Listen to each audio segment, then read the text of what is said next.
Quer aprender a ter resultados como esse na internet sem precisar aparecer em vídeos no YouTube? Então clica no botão aqui embaixo, faz a sua inscrição no meu treinamento Ranqueamento de Vídeos no YouTube, o Pulo do Gato, que lá eu vou te ensinar tudo que você precisa saber para trabalhar com o YouTube em vídeos onde você nem precisa aparecer. E no vídeo de hoje do canal, dívida tricolor, desfalques confirmados para o jogo contra o Atlético Paranaense e as últimas notícias do São Paulo Futebol Clube. Então vambora pro vídeo.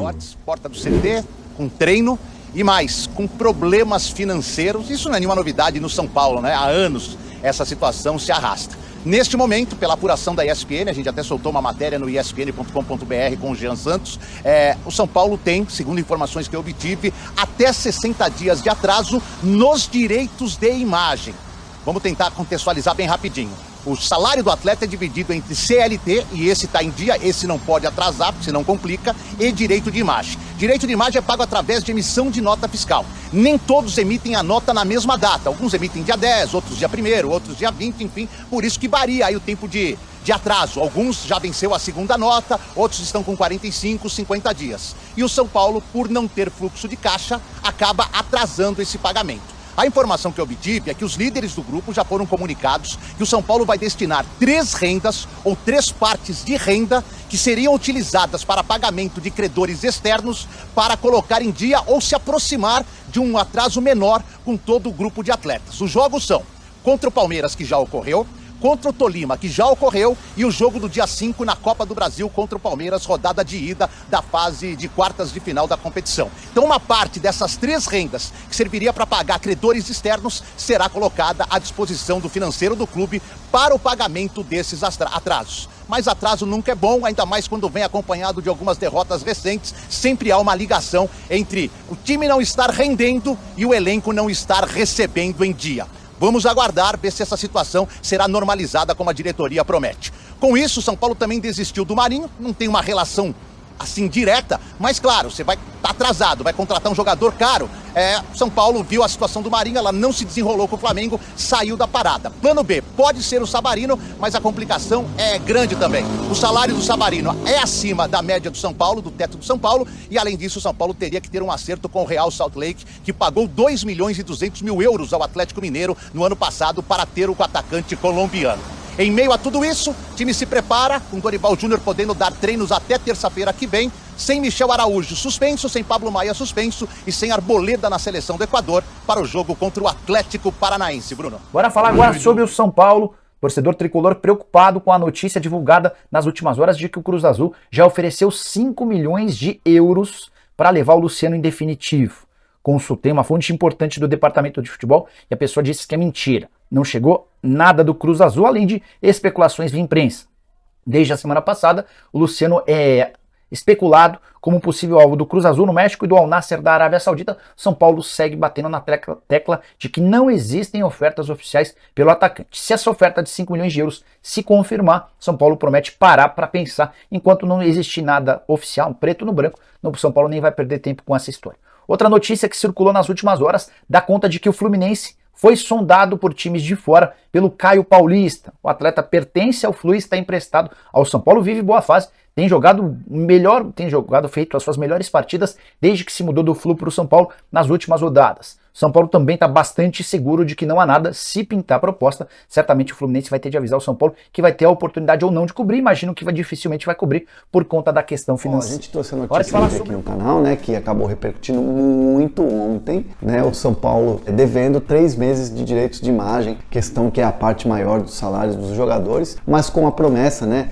com a entrada da renda, com tudo que o São Paulo tem trabalhado para que o Morumbi sempre estivesse lotado, sempre esteja lotado como tem estado, a questão dos valores que entram de premiação, tudo isso o São Paulo está destinando para pagar dívidas com o elenco são paulino. E a promessa é que o São Paulo até o fim do mês vai pagar 2 meses desses 3 atrasados e aí dá praticamente aquela zerada nas dívidas com os jogadores. Os jogadores estão muito conscientes disso, os atletas sabem da dificuldade e entendem que o momento do São Paulo é diferente. Só que escancarar esse tipo de situação que o São Paulo está passando, atrasos salariais, coloca em xeque uma questão que o Dorival Júnior, técnico de São Paulo, expôs na coletiva. Né? Ele disse, olha, não quero nem reforços se for o caso, mas não vendo nenhum jogador. Só que o São Paulo vai ter que vender o jogador e vai descumprir aquilo que o Dorival Júnior pede. Obrigatoriamente, o São Paulo já tem ali planejada uma venda, pelo menos, para ajudar na saúde financeira. O jogador com mais potencial de mercado nesse momento é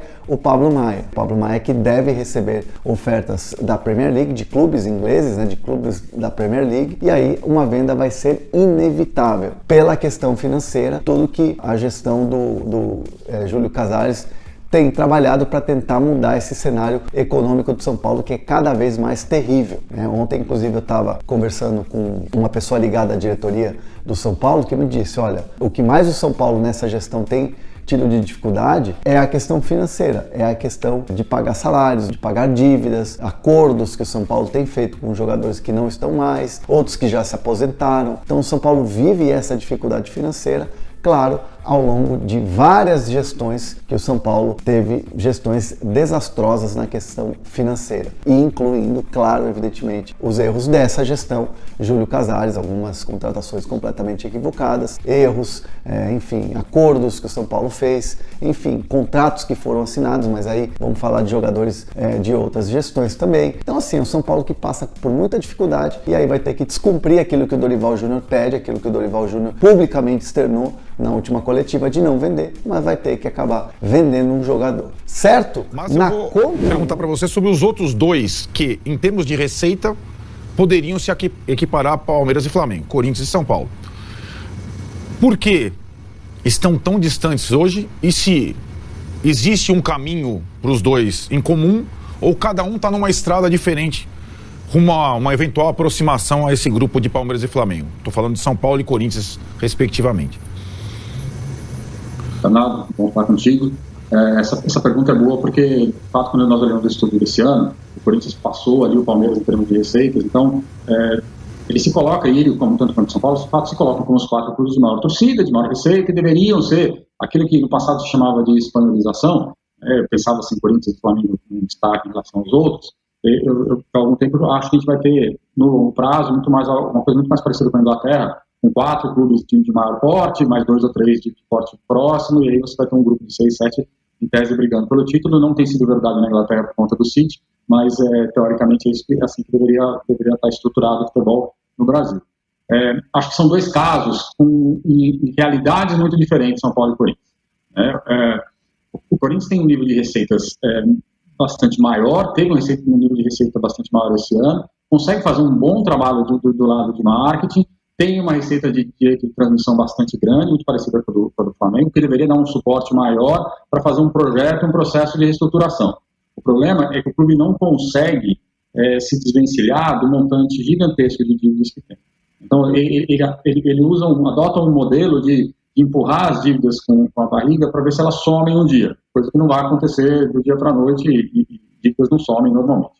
Então, o Corinthians, talvez, entre os dois, tem maior condição, maior capacidade de se aproximar dos outros, mas desde que trabalhe de uma forma um pouco mais estruturada, um pouco mais cuidadosa do ponto de vista de custos, de gastos, de investimentos. Ele carrega uma dívida muito grande, que com a taxa de juros na altura que está, ela consome boa parte do dinheiro que sobra, mas ainda assim o clube segue fazendo investimentos. Enfim, ele fica enxugando gelo ali todo ano, as dívidas aumentam e ele não se aproveita do crescimento de receitas que tem conseguido fazer para resolver essa questão.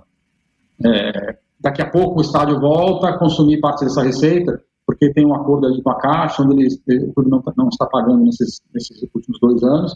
A hora que voltar a pagar, por mais que tenha lá naming rights do estádio e tudo mais, vai consumir uma parte do dinheiro que hoje faz parte das receitas. Então o clube vai voltar a sentir dificuldades em bancar suas contas no nível que elas estão. Quando eu olho o São Paulo, eu vejo assim, o São Paulo numa gestão ainda muito arcaica. Tá? Depende ainda muito da venda de atletas. Ano passado só não foi pior porque apareceu lá um cheque, apareceram 2 cheques ali de 100 milhões de euros do mesmo lugar, de reais do mesmo lugar, por conta do Casemiro e do Antony, que equilibraram mais ou menos a situação. Não fosse isso, o clube teria tido um nível de receitas bem inferior a Palmeiras e Corinthians, especialmente, não vou nem falar do Flamengo. Mas o São Paulo também não consegue se ajustar. Né? O São Paulo tem um potencial enorme de formação e de uso da base, mas aí o problema do São Paulo segue sendo a gestão esportiva. Muitas contratações, muitos gastos, atletas que não funcionam, e também precisa passar por um processo de reorganização da sua gestão esportiva para utilizar de uma maneira mais eficiente o dinheiro que ele consegue gerar. Então, são dois clubes cuja solução passa muito mais por uma melhor eficiência do uso do recurso que tem do que necessariamente buscar muito mais receitas, né? As receitas no futebol elas não crescem com uma velocidade tão grande. Então, você tem que fazer melhores acordos, melhores contratos de patrocínio, seguir vendendo atletas ali com alguma recorrência, atletas que você não usa tanto, mas se você formar bem, eles vão aparecer. Enfim, tem um roteiro a ser construído. E todo ele passa sempre por uma melhor gestão esportiva, uma gestão mais eficiente, gastando de uma maneira mais cuidadosa o pouco dinheiro que se tem. Muito bem, a gente tem mais algumas telas aí, daí agora dá pra gente entrar um pouco para ver como está a diferença da turma aí atualmente. Flamengo, receitas totais, 2021, 1 bilhão 115. 2022, 1 bilhão 170. Diferença de 56 bilhões, né? Ou aumento de 5%. O Palmeiras arrecadou 963 milhões em 21 e em 22, 791. Uma diferença de 173 para baixo, então uma queda de 18%. O Corinthians, 534 em 2021, 737 em 2022. O César até falou, né? O Corinthians arrecadou mais. Então uma diferença de 203, um aumento de 38%. São Paulo vem em 492 milhões arrecadados em 21, 661 milhões em 22, diferença de 169, aumento de 34%. A gente vai vendo os outros times todos aí, Atlético Mineiro em seguida, com queda na receita de 21%, Internacional com aumento de 11%, Bragantino, olha só, na frente de gigantes como Fluminense, como Santos, por exemplo, com um aumento de 15%. Fluminense e Santos caíram, Fluminense 1%, Santos 16%, e já estamos falando saindo de um lugar muito distante, né? 394 em comparação com o Palmeiras, por exemplo, é menos da metade. E esportivamente o 22 do Fluminense foi melhor que o 21. Exatamente, esportivamente o 22 do Fluminense foi melhor que o 21 e teve queda de receita. Aí o Grêmio, que caiu, né, de divisão... Aí é que mostra o tombo da Série B, com 40% o tombo da Série B, exatamente, 40% de diferença, uma queda de arrecadação grande. E o Coritiba, olha que engraçado, é o lanterna do Campeonato Brasileiro. Se salvou ano passado na Bacia das Almas e esse ano está na última colocação. Pulou de 93 para 164, um aumento de 76%. E aí o caso que a gente fala sobre a organização aqui, o Fortaleza, clube do Nordeste, né? Dificilmente um clube do Nordeste vai ter consegue ter projeção nacional, por conta de outros fatores que independem até do Nordeste. Mas, de qualquer forma, arrecadava 180, passou a 259, um aumento de 44% nas suas receitas. Olha lá, vai passando. Vamos só, o Grafete já teve que sair, mas vamos só mostrar uma tela aí, teve uma tela com as negociações dos atletas. Vamos ver. Olha lá, o São Paulo subiu de 117 milhões para 229, uma variação de 112 milhões na venda de atletas. O problema do São Paulo é que não vai ter um Antony e um Casemiro para ser negociado todo ano, né? Nem um Sara.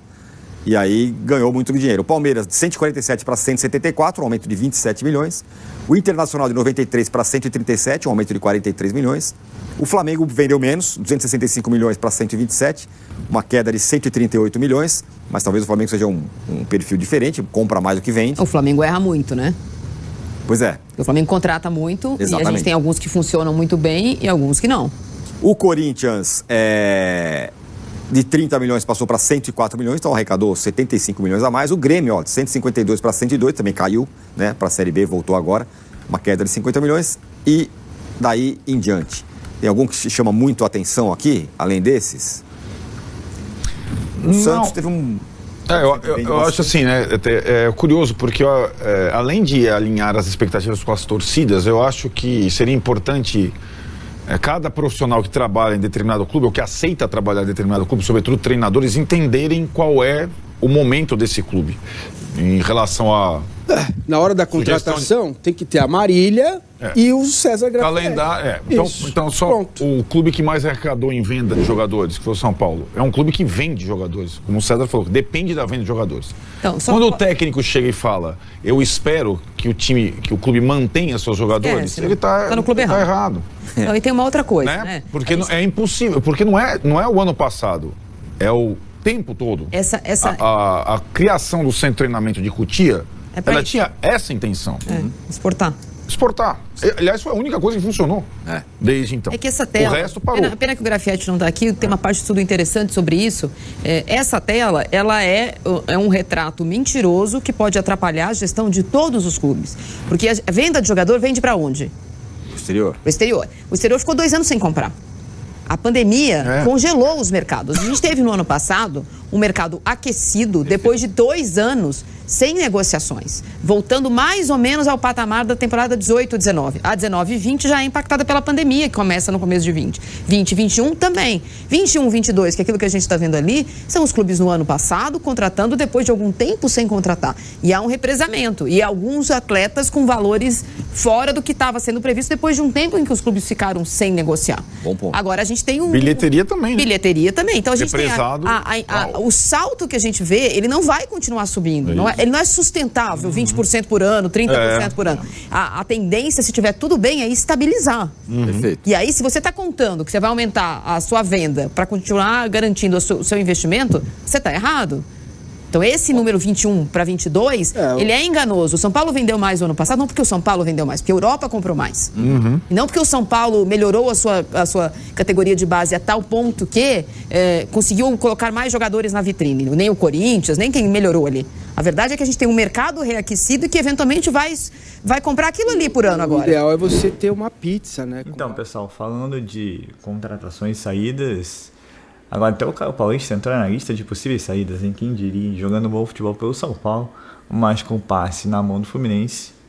O Fluminense pode receber propostas pelo jogador, vendeu e o São Paulo receber uma participação mínima. Sensacional. O Wellington tá voltando, mas ainda vai demorar um tempo, quer dizer, cenário complexo, até porque o valor do jogador, se eu não me engano, tá na casa de 15 a 20 milhões de reais. São Paulo não tem bala na agulha, como foi demonstrado aí em números, e a falta de pagamento de direito de imagem de mais de 60 dias e tudo mais, né? Então, como foi dito pelo próprio Arnaldo e foi demonstrado em números, São Paulo é um clube vendedor, e o Dorival achar que o Júlio Casares não vai vender, esquece. Ontem também foi feita uma live do Arnaldo Tironi com o Muricy Ramalho. Fim de semana eu vou estar passando alguns trechos. E segundo o Muricy, o Casares falou para ele que a partir do ano que vem as coisas vão melhorar, né? Eu lembro que assim, era a partir do segundo ano, agora já estava a partir do terceiro, a partir do quarto, e as coisas não melhoram, né? Mas vamos aguardar, vamos torcer. E lembrando que o São Paulo no final do ano tem eleições, né? Que é o que parece, o Júlio Casares deve disputar sozinho, porque até o momento você não tem o nome de oposição. A oposição foi quebrada por movimentos políticos de Júlio Casares, como a vinda do Vinícius Pinotti, que também deve ser o futuro candidato a presidente após a reeleição do próprio. É torcer para que essa gestão melhore os números, melhore o potencial de receita, reduza os gastos, reduza a dívida, e é isso, para o São Paulo parar de sofrer o que está sofrendo. De resto, os nomes da bola da vez para sair: Pablo Maia, Beraldo e agora o Luciano e até o Caio Paulista. Quer dizer, a vida do São Paulino não é fácil, não. O Dorival terá, com certeza, que dar uma mexida nessa equipe que a gente conhece de cor salteada, porque alguns jogadores deverão sair pela necessidade de fazer caixa do São Paulo Futebol Clube. Então é isso, pessoal. Inicialmente, antes de fazer a parte final, mandar um beijão, um super abraço pro Bernardinho, meu filho, que faz 3 aninhos hoje. Espero aí que ele possa ver ainda glórias do São Paulo Futebol Clube, títulos que eu pude ver no passado. Eu sou Marcelo Mazorra do canal Mazorra SFC, e se você quer ficar ligado nas últimas, nas notícias, nas novidades do São Paulo Futebol Clube, não deixe de se inscrever no canal, ativar o sininho para notificações, e se puder nesse vídeo deixa aquele likezão, tá ok? Saudações tricolores, uma ótima sexta-feira a todos e valeu! Quer aprender a ter resultados como esse na internet sem precisar aparecer em vídeos no YouTube? Então clica no botão aqui embaixo, faz a sua inscrição no meu treinamento Ranqueamento de Vídeos no YouTube, o Pulo do Gato, que lá eu vou te ensinar tudo que você precisa saber para trabalhar com o YouTube em vídeos onde você nem precisa aparecer.